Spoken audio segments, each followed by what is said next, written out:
Hi, I'm Christina. And I'm Christine. Welcome to Stereo Thematica. Music is how we connect with the world and with each other. When I moved to Texas, Christina and I started a weekly game. One theme, two songs. That game grew into deeper conversations about each other and about the music that shapes us. Each week we share our picks, swap stories, and dig into tracks you might love or never expect. It's our 50th episode, Christina. How is this possible? I feel like the time has just flown by. It really has. Now, I know we took a moment to reflect on our 1-year anniversary.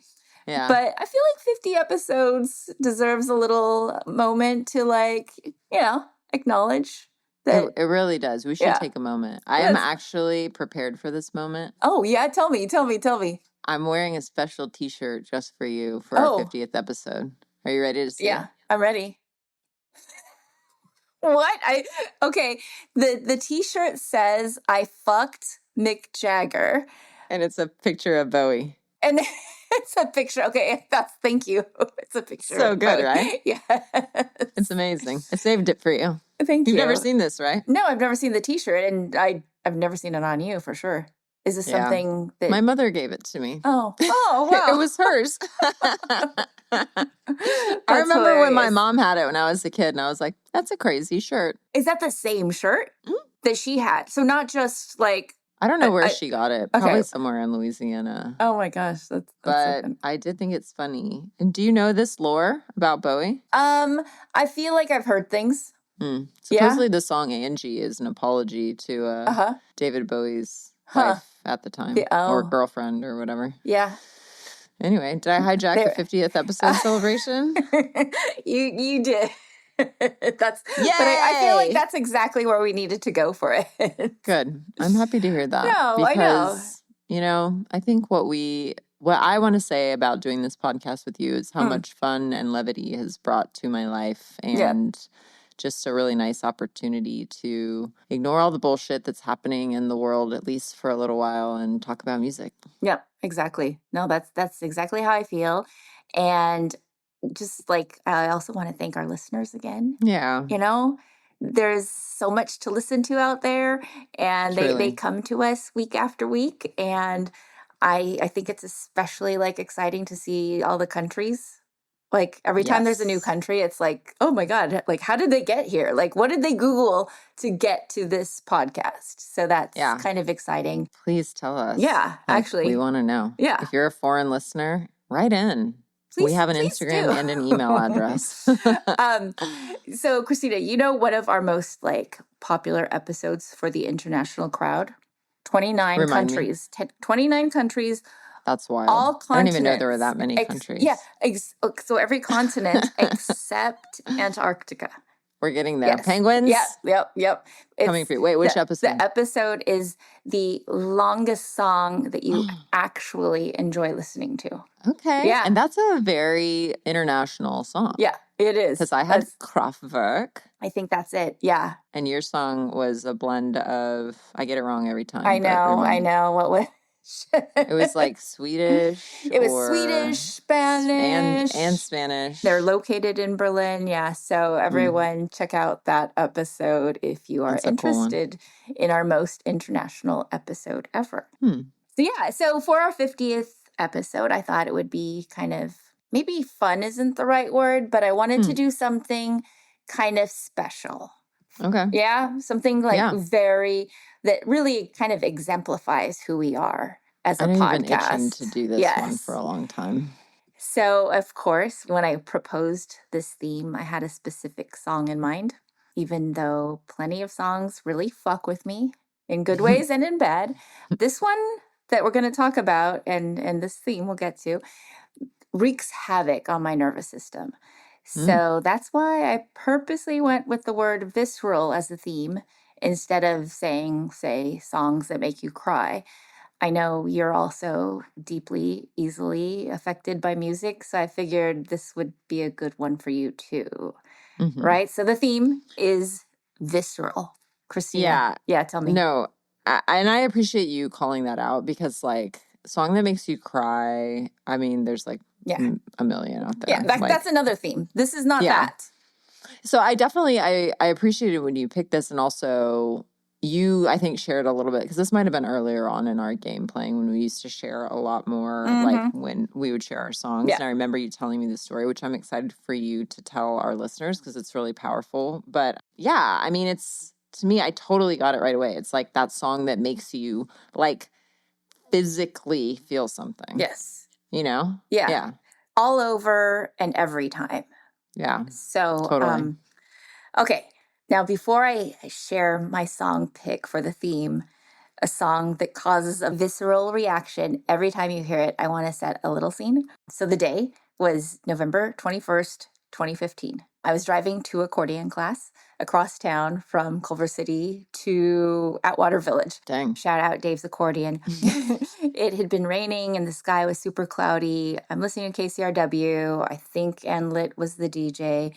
And she announces a new song from David Bowie. And that song was Black Star. So I have to admit it, at this time, I'm not a big Bowie fan. Can you believe that, Christina? Actually, no. Right? Yeah. Like, I appreciated his music, but I didn't have any of his albums. Really, like, I had familiarity with him, but not like big deal, like, oh my God, Bowie, or, like I am now. So, but it's, it's 2015 and I'm curious, like, oh, wow, Bowie has a new song. Interesting. So I get ready for it. And the song starts with this almost ethereal, like very gentle harmonica sound. But then that's like quickly swallowed up and it immediately gets really dark and like somewhat macabre. And this is like just 15 seconds in. In the filler of all men, in the filler of all men, stands a solitary candle. So I'm not exactly liking it, but I'm transfixed. Mm-hmm. And I feel a mild sense of anxiety like percolating in my throat. You know that feeling? Like, yeah, definitely. Where you're like, something's coming and you don't necessarily want to control it, but you're just like starting to notice that your body is changing. Yeah. And his vocals are like haunting. And I'm like, this doesn't sound like the Bowie that I'm that familiar with. And then this drum beat comes on. And it's like, it's really amping up my anxiety. It's like, it doesn't feel quite right. So yeah, it's just like all this stuff is happening and it's giving me anxiety, but like not in the way that everything always gives me anxiety. I've talked about this before. I'm a very anxious person, but this is like something a lot more than that typical anxious feeling. And I feel like I'm going to I almost feel like I need to pull over and I'm going to hyperventilate. Damn. And this is just like a minute into the song. So then like about a minute and a half, the sax comes in and it's beautiful, but it's like, kind of that dissonant. Last week we were talking about how sometimes jazz can be too dissonant or too avant-garde, kind of like that, but also beautiful.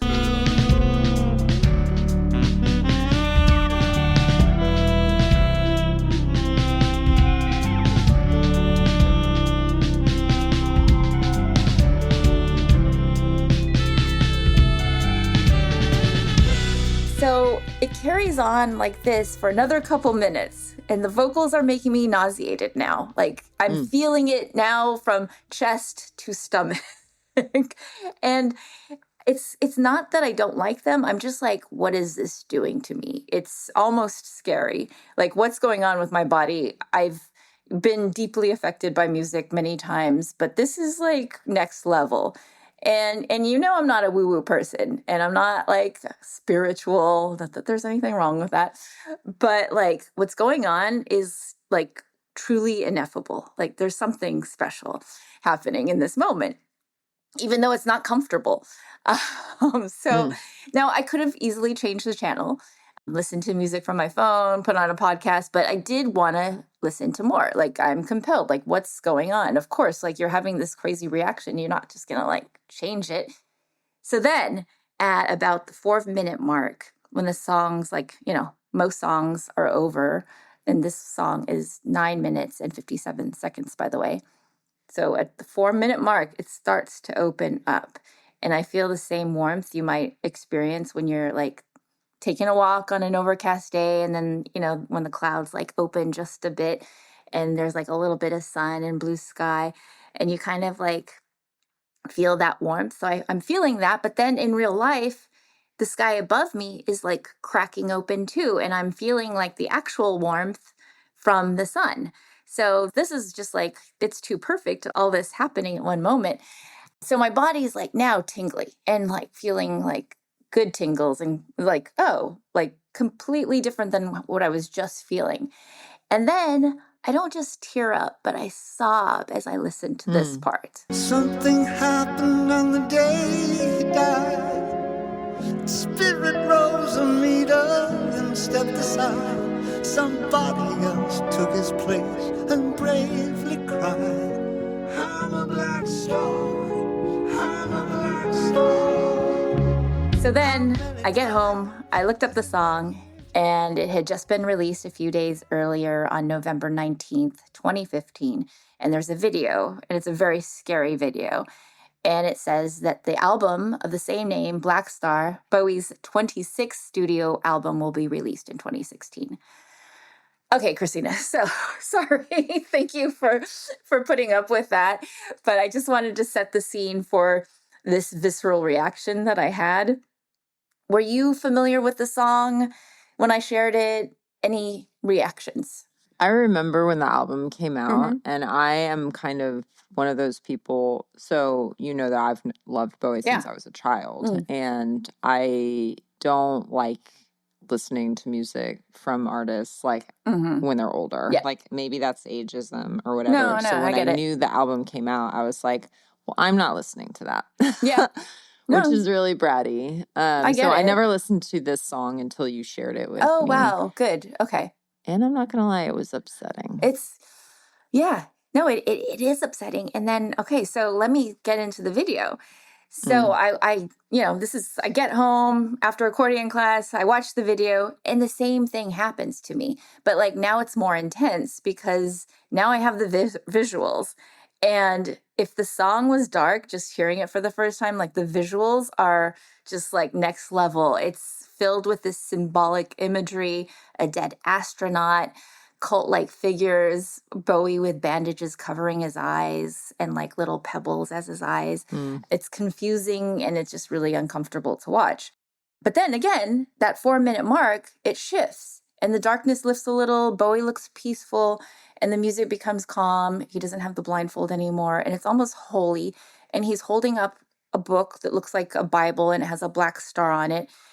And again, I completely fall apart, like truly. It's not just like tearing up. It's like this thing that's coming out of me that I can't control, like just sobs again. So naturally, I just want to keep watching, like rewatching it, because I'm like, okay, eventually I'm not going to feel this way because like I'll get used to it, right? But no, the same thing keeps happening. So then, okay, fast forward to January 8th, 2016. The full album is released on his 69th birthday. So I buy it. I'm relieved it lives up to whatever like strange expectation I had formed in my mind. This is now my first Bowie album that I ever actually buy, by the way. Yeah. Okay. So, and the music is sweeping, it's sad, it's dark, but it's also like weirdly uplifting. Then 2 days later, on January 10th, Bowie dies. And then suddenly, like, all my reaction to Black Star makes sense. See? Uh-oh. We're having a stereothematic first. For Christine. So, yeah. No, I'm kind of glad. Can we clarify? Yes. Are you saying you predicted Bowie's death? I'm not. I'm not saying that I predicted his death. My tears are saying that. No, I think something was conveyed through his music. And yeah, it is. I mean, I'm clearly talking so much about it, but it was this ineffable experience. And it does make sense all of a sudden. So yeah, I wasn't a huge fan, but that experience like completely changed how I heard him, how I experienced him. And like 10 years later, that song still has the same exact effect on me. And it's, again, that 4 minute and 40-second mark, I'm fully gone. Like, just every time. And for our podcast, we don't play the songs while we're talking. And I'm glad, because I don't think I could have handled it. I mean, I just broke down saying when he died. But you know what's crazy? Yeah. We haven't talked about this before right now. And I made myself listen to the song a few times in preparation for this, which is uncomfortable for me. Like, I'm not going to say I don't like the song. I guess I don't. I don't really like the song. But you're right. Like, it's a really obvious shift in the song. Yeah. But it's like, I start to be able to tolerate it at that. And I was even thinking that. I was like, it's literally almost halfway through the song is when I'm like, okay, I can make it through this. Yeah. Because that's when, and maybe it's like my bias. It's like that's when the real, that's when the Bowie voice that I like love and know kind of comes out. And it's like a little bit more like reassuring. Yeah. Rather than the beginning, which is, it's so stressful. Yeah. It's like that shaking, vibrating. Yes. It's upsetting. No, it is. And it's not a song I love. I love the experience that I had with it, but it's not a song like, oh yeah, I just want to listen to this. This is what Bowie is to me now, especially now after having like become obsessed with Bowie's music, but I'll always have a special relationship with it. So getting back to the album, Bowie had been diagnosed with liver cancer in the summer of 2014, but only his family and his closest collaborators knew he was privately undergoing treatment while writing and recording this album. And by mid-2015, sessions were done, and they thought his cancer might be in remission.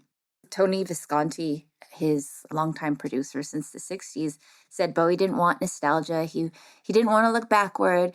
He wanted to make something that felt like now. And he was actually really inspired by Kendrick Lamar's genre bending to Pimp a Butterfly. Wow. Yeah, not necessarily like, borrowing from it, but just that it was that something special, like doing that genre bending, which I think this album is kind of capturing in a way. I love that. Yeah. So then in November of 2015, right when the song was released, Bowie learned that his cancer had spread and his condition was terminal. So with that knowledge, the moment at 4:40 feels like acceptance of death. I mean, right? Yeah. Actually, I didn't realize that this at the time, but in his song Quicksand from Hunky Dory, which is one of my favorite songs now, the lyric, which is one of my favorite lyrics ever, is knowledge comes with death's release. And I feel like you could see that or feel it being realized.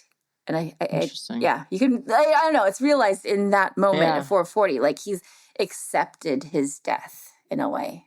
I do wonder about that. I mean, that would be a really beautiful and like prophetic opportunity if he were like making peace with his own mortality and death, impending death, in making this song, especially like just the not knowing. Yeah, I have to believe that's the case. Yeah. Just because of how I reacted to it. And like if you pay attention to the lyrics and you pay attention just the images on the screen, it does kind of seem like that.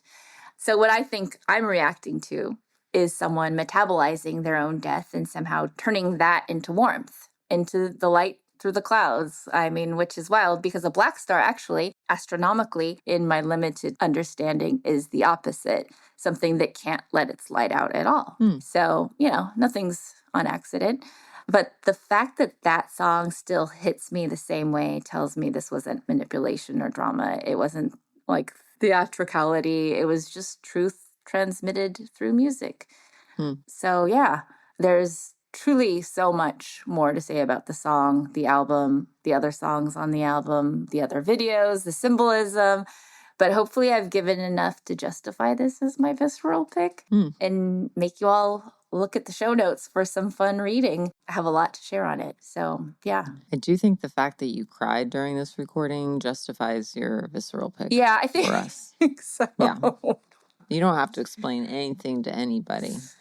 And you know what I noticed? Because you wouldn't have picked up on this, but the Black Star video, which I hate because it's very stressful. Yeah. gave me a little bit of Labyrinth vibes. That's interesting. Yeah, I still haven't seen the movie. 40th anniversary year, though, by the way. That's right, baby. Let's go see it. Okay, Group outing. Actually, talking about vibes, like, I mean, this we can go on forever if we keep talking about like the references in the song. Vibes. But like Subterraneans on the Low album, I feel like this reminds me of that too. Just like musically. Yeah, I can see that. That's what I think, we talked about Low recently, where I was like, I can't call it my favorite album because of how stressful some of the music is, like on the B side. Like, no, exactly. This is a stressful song. Yeah, it is. It's extremely stressful. Thank you for sharing that. I really appreciate hearing not only your personal perspective, but the timing, considering like his life and death, because I was so upset when Bowie passed. Like, I felt like it was one of the most deeply hurtful, like, celebrity deaths that I had experienced at that time. And just like, I remember I was driving when I found out. I think I was listening to KCRW. I just was like, the sobbing. And so knowing that this timing with the album and everything, and especially the song and his cancer and whatnot, it's really interesting. No, it really is. It's weird because even though I only got into him at that moment, I feel like his death has been the most impactful to me. I mean, Bob Dylan hasn't died yet, so we'll see how that goes. Don't speak that into existence. Damn. All right, we better get to my pick. Let's move on. Okay. I can't. Again, I can't wait. I just feel like this is going to be another one.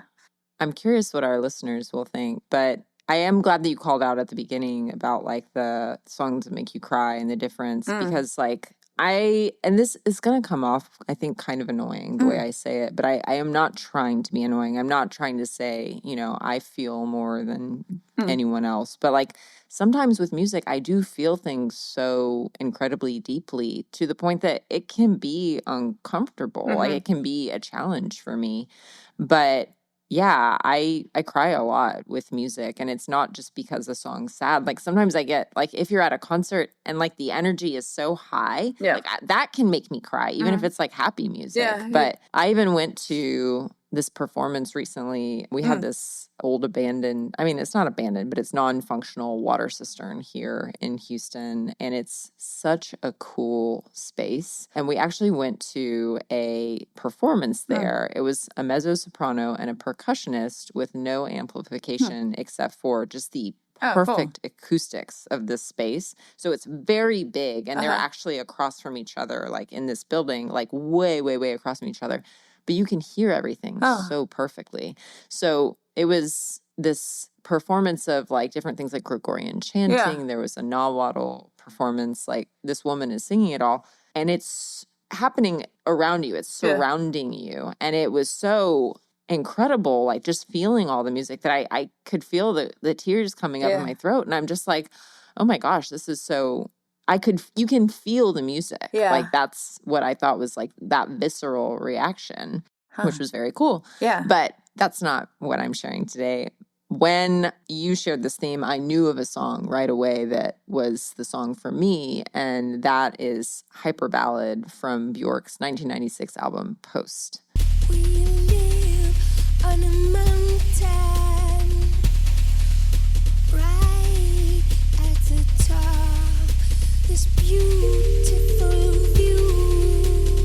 I think I actually only like truly discovered this song maybe 10 years ago. Like I had always known about Bjork. Like she's definitely a force to be reckoned with now, but she really was in the 90s because she was very like pioneering and avant-garde. She's from Iceland. I mean, she's got a lot of things going for her.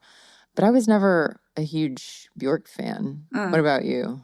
Okay. I was never really a Bjork fan, period, but I was a huge Sugar Cubes fan. I actually saw the Sugar Cubes in Tijuana in like 1991 or 92. And that's crazy. Even cooler, we got there before the show. We had dinner at a restaurant, They were sitting at the table next to us. Yes. And we like were chatting with them. It was so cool. Yeah. Whoa, that's badass, I dude. know. I'm actually pretty jealous of But that. she has something special, but not, I'm just generally haven't been a fan like of her solo work. I hear that. Like, she has this reputation as like an oddball and a weirdo. And it's actually kind of funny that she did get as like popular as she did in the 90s, because I feel like she's truly odd. It's like not really performative. Whereas I think back then it was like, oh, we like quirky stuff in, you know, if it's a performance. Yeah. Like, do you remember when she got in trouble for attacking the paparazzi person?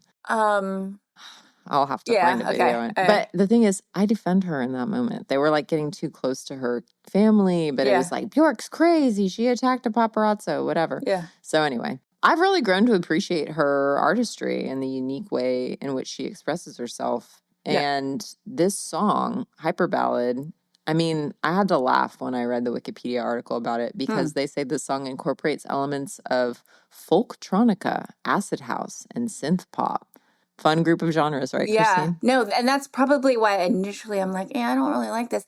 But because you shared it and for this purpose, I listened to it with different ears and kind of overlooked some of the sounds. Yeah, and like if anyone ever said, hey, I want to share this new folktronica band with you, I would tell them to go to hell. Like, that sounds so obnoxious. But I think the truth is, for this song, it's very layered. Yeah. Like, it's something that it is incorporating a lot of different genres and music types and instruments. And from the very opening notes, for me, I start to feel something. Like, there's this low humming that it's a little bit imposing, and it's just it's kind of setting the stage for, like, the way I feel it, it's like, this is important, like, pay attention.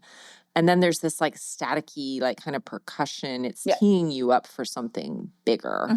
And then you hear Bjork's somewhat tentative voice coming in. So if you just heard that clip before, she's got a unique voice, and it's a little bit like almost, timid or meek or something that is not, fully like standing within itself, embodied. But the thing too is that she's describing living in this beautiful place on top of a mountain.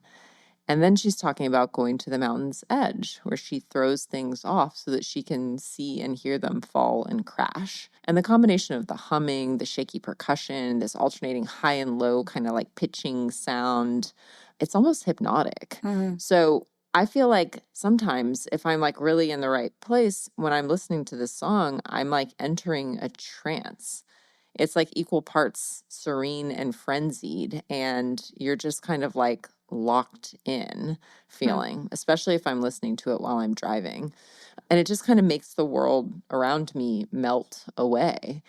And while you asked for Visceral, there's much more to this song than just the music, although it wouldn't be my visceral reaction if the two weren't married, So the lyrics, to some, I think, might seem disturbing. Bjork sings, musing as she's throwing objects off the side of the mountain. I imagine what my body would sound like, slamming against those rocks. And when it lands, will my eyes be closed or open? That line, like, really shakes me to my core. So it's not because I think she's suicidal, but rather because I've had some similar version of that thought, like almost my whole life. Like, ever since I was a child, I've fantasized about flinging myself off the side of a mountain or a cliff or something. And this isn't because I want to die. It's just this wild curiosity that I have. And like, I don't know that everyone feels that way. Like, to me, it's like if I stand on the edge of a mountain, where I think some people would be like, don't get too close. I'm like, I just want to not jump, but what would that feel like? You can't help it. You can't help but think about that. Like, exactly. Worst case scenario, or just like your curiosity. Yeah, your imagination just like goes there, right? Without and in some part, it's like I wish I could experience that without feeling pain or death. Yeah. And that probably makes me abnormal. But at the same time, damn, feels really cool to hear somebody singing about it and knowing that they're not saying all this because they want to die as well. It's just that it's a feeling. It's like, what a strong feeling that is. And I learned not too long ago that this is called an intrusive thought. And so, in my opinion, a lot of what Bjork is doing in the song is explaining her intrusive thoughts in a picturesque way.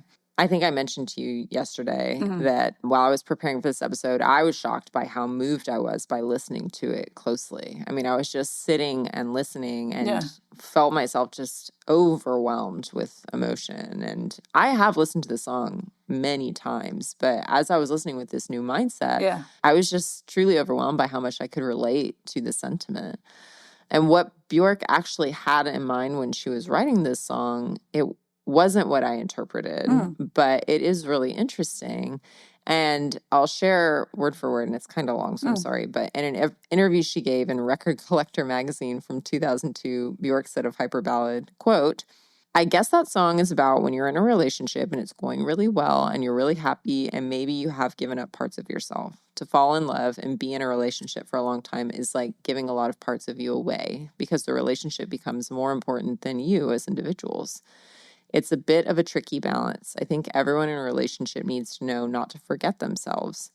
Obviously, it's imaginary and didn't actually happen. She wakes up before him and sneaks out and throws stuff off a cliff so she can climb back into bed and go, 'Good morning, honey. There's maybe a side of you that you can't fit into a relationship,' end quote."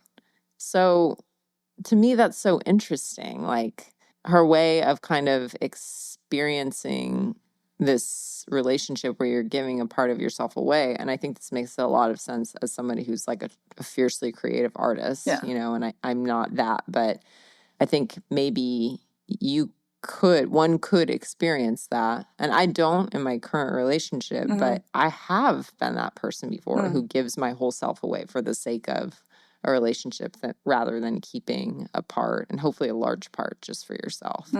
So I liked hearing her explanation. I think it's a really interesting, and it makes me look at the song with like a totally new perspective now. Yeah, no, it's so interesting because when you told me about preparing yesterday for it, it made me want to go back and listen to it because I think the first time I just overall like got a sense of the vibe and I was feeling like I could see like just musically how that would affect you, and it affected me. It did that thing where it gives me anxiety and makes me like just kind of like curious about what's going on with my body. But then knowing how you experienced it, I'm like, I really want to listen to this closer. And so I listened to the lyrics and I was then very like taken by it and had a moment of not full losing it, but just like definitely being so moved by these lyrics and these images that were just so vivid. Definitely. Whether it's your initial interpretation of it or what it was, it's still it doesn't matter because there's so much going on there. And like I was just happy is the wrong word, but like glad to have this opportunity like to look at it deeper and have this like new appreciation for it. Thanks to you. Yeah, thank you. And the listener should know, unfortunately, Christine has to listen to a lot of my intrusive thoughts on a regular basis. So we'll get back to Hyper Ballad. It was received really well by the critics when it first came out. It was called one of the very finest songs in Bjork's canon, according to Mike Diver of BBC Music. It was also added to the list of the best songs from the 90s for Bjork and even listed among XFM's top 1,000 songs of all time. So I'm not the only fan. And in case you haven't seen the video, I highly recommend it. It was directed by Michel Gondry, who has directed 8 videos for Bjork, but is also responsible for some cult movie favorites like The Science of Sleep and Eternal Sunshine of the Spotless Mind. I had a roommate in college who had like a DVD set of Michel Gondry music videos, and I feel like we'd, smoke weed and watch it, and it was really fun. But this one wasn't on there, oddly enough. In the video, Bjork is both a video game character, and then also there's just like a really beautiful part where she's still like lying on the ground maybe, and then her face is serene and sleeping maybe dead, maybe not, I don't know. but then her singing face is projected on top of it. So it's really cool. Some people have interpreted it as like, oh, is this like a death mask or, some other sense of ourselves that we're not showing while we're, Yeah, it was very special. Like, there was a sort of piece to it that kind of weirdly, I don't know, reminds me of that 4-minute mark. Yeah. No, you're right. The serenity Yeah. and kind of that big shift. Yeah, I can see that. It's been 30 years since this song was released, which is really hard for me to wrap my head around because crazy. 1996 wasn't 30 years ago. Be real. But it was. Yeah. And I don't remember this song. Like I said, I only kind of discovered it like 10 years ago. But I do remember when I first heard some of the other singles from this album, like Army of Me and It's Oh So Quiet. And I was 8 when this album came out. So I'm actually really glad that I found Hyper Ballad later in life. Kind of like how you found Bowie, like at this time. And not found him, but like rediscovered or truly discovered him. Engaged. Yeah, yes. And this was the right time for me. It was like when I found it, it made the most sense for me and elicited the deepest reaction. And I feel a lot of gratitude for that. And I think between our 2 songs, we're giving our listeners an opportunity to think about the songs that might evoke that same type of visceral reaction. And like, if it's not the songs that we're sharing, I want to know what those songs are. So I really hope that our listeners will take the opportunity because it's so special to have that experience, and it makes me excited to get more. Yeah, no, it makes, but again, this is like one of the reasons I love doing this podcast with you, because we do get this chance to be so open and vulnerable about the thing that probably we love one of the things we love the most in life, which is music, and like that it can do this like crazy shit to us. Like it can tear us apart. It can make us happy when we're sad and sad when we're happy, and just like connect us with friends and sometimes even enemies. But no, I'm very grateful for you sharing this song with me, because because of the theme and just because your experience with it, I was able to then like appreciate it on a whole other level. So thank you. Yeah. And me too with Black Star, because I will say like it was just so hard, and like having the opportunity to have more explanation and nuance and everything to it is really helpful. Yep. As a Bowie fan. No, that's great. What a perfect ending to our 50th episode. Yeah. However, there is a problem we're going to have to address. I know. And it's funny because we just talked about one, so. We did, actually. 2. I would actually both. I mean, anyway, should we get to it? Yeah, let's get to it. In response to recent events, Stereothematica is issuing a statement on the concept of genius. For centuries, genius has been treated as singular, innate, and overwhelmingly masculine. A lone mind, divorced from context, community, labor, or learning. And so we are calling a moratorium on its usage. Not because creativity, intelligence, or innovation are not worth celebrating, but because the myth of genius distorts how we recognize them, elevating ego over effort, domination over collaboration. The word genius has fomented a culture that prizes exceptionalism over responsibility, output over ethics, and recognition over care. Retire the word. Keep the work. Because in a world already obsessed with hierarchy, we don't need more geniuses. We need more people committed to thinking well together. Thank you for your support. And now, Christina, what's the hint for our next episode? Next week, we're going to need a sweater. Ooh. Thanks for listening to Stereothematica. If you like what you're hearing, please consider a review, a rating, or sharing with a friend. Subscribe now on your favorite podcast platform and follow us on Instagram at Stereothematica, where you can share songs that elicit a visceral reaction every time. And visit stereothematica.com for more fun.